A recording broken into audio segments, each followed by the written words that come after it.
Welcome to our YouTube channel. My name is Sam White. I'm the founding artistic and executive director at Shakespeare in Detroit, and I'm so excited to give you all an update for September 2024. So what's happening at Shakespeare in Detroit, Detroit's premier classical theater company? Well, we're currently taking a bit of a pause. We're taking a break.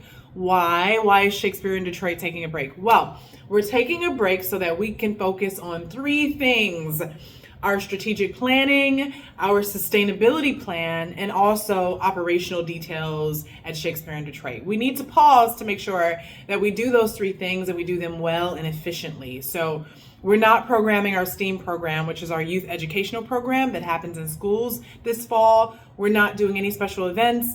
And we're not doing any professional main stage productions, so that, again, we can focus on our strategic plan, our sustainability for the future, and also our operational details.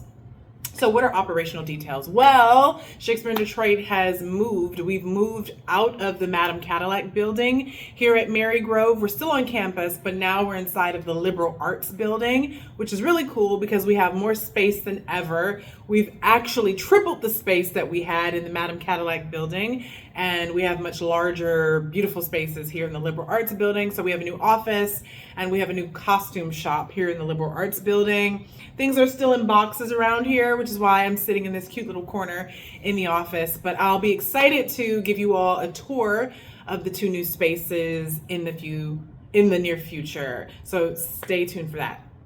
So that's one operational detail that we're working on, is getting everything in place because we've just moved.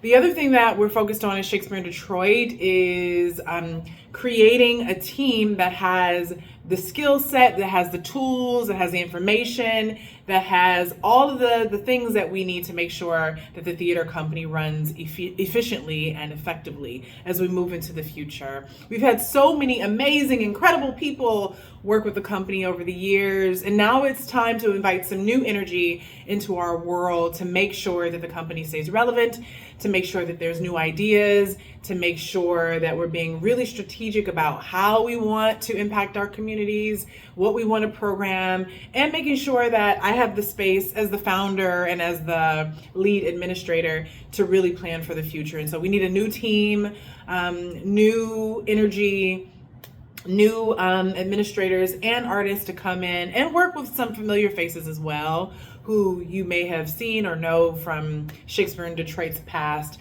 putting all of that together to make a really beautiful recipe for a successful future. So two things as far as operations: building our team or rebuilding our team, and then getting things settled now that we've moved into two new spaces, a new office for us to work in and build for the future, and then a costume shop for the shows that we do in 2025.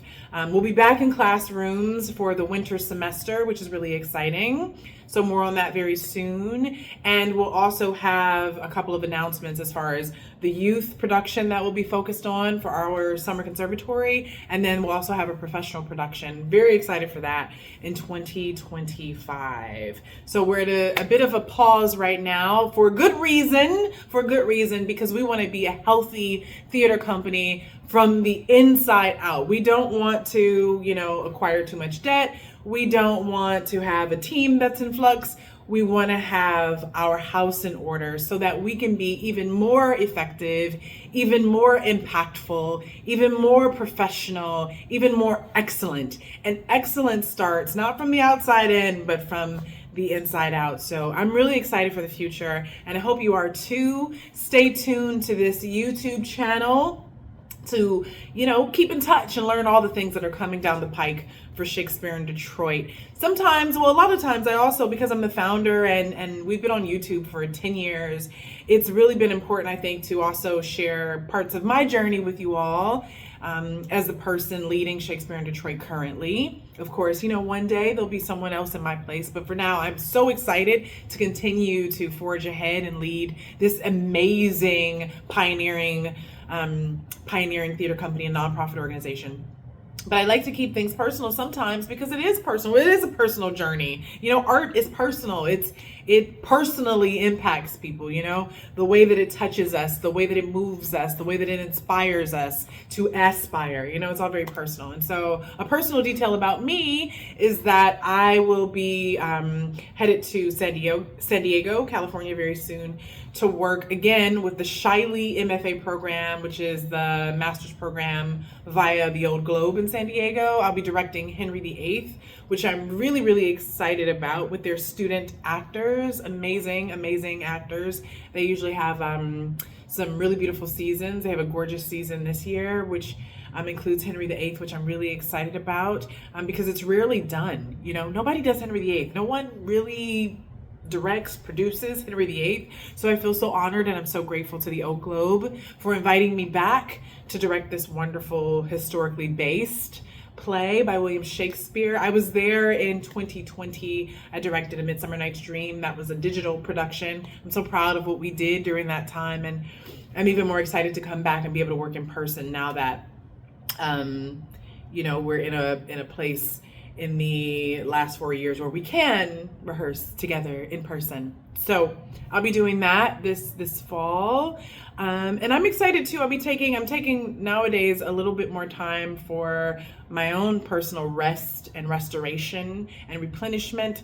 If anybody else is a founder out there or an entrepreneur or an artist, you know that sometimes because we're constantly pouring into others, we're constantly pouring into our art, it is really difficult sometimes to take time for ourselves. And I haven't really done that in 10 years, really. I go on vacations, very sort of short or brief vacations, and sometimes I'm out of the country working on things. So I'm out of the country, but it's not like I'm just sort of, you know, sitting out on the beach. I'm working.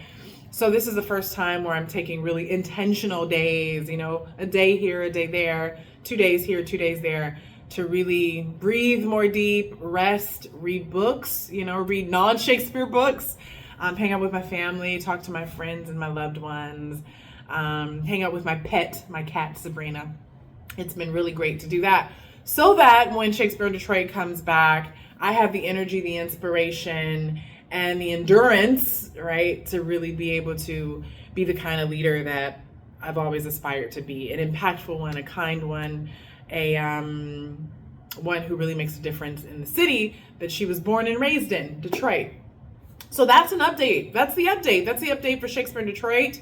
That's the update for me. More coming down the pike, because again, we will be back in school soon, and we have a new funder I'm excited to tell you about soon. There's lots of amazing things coming to Shakespeare in Detroit, and by way of Shakespeare in Detroit will be poured back into our community that we love so very much. So stay tuned. And again, if you haven't already, make sure you subscribe. You don't want to miss out on anything related to Shakespeare in Detroit, Detroit's premier classical theater.